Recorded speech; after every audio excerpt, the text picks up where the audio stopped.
well, over the last couple of weeks, been refining the jib sail, mainly how high or low we have it mounted. And I've found it's better mounted low, and the reason for that is the higher up we come, the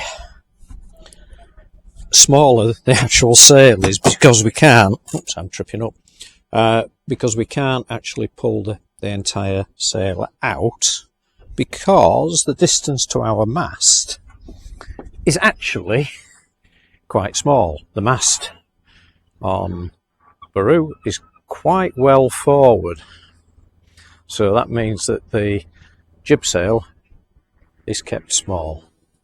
So I've found with it mounted there, it will unfurl reasonably well. It just does keep a wrap on.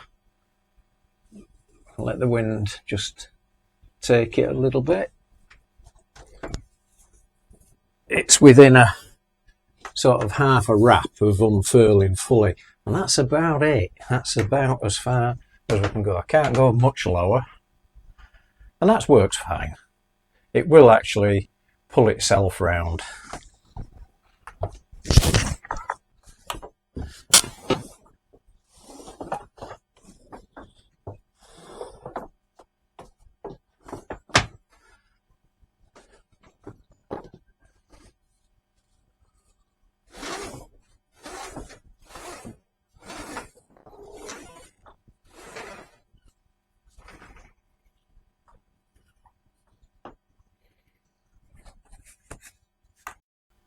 And on the self-tacking end, that works quite nicely. Even with a little bit of breeze, it moves across. We've also been working at the top of the mast. We've changed the halyard. So it's, instead of using this line, which is actually the spinnaker line, we've put its own halyard on. And that goes to a block just below the jib mounting, up there.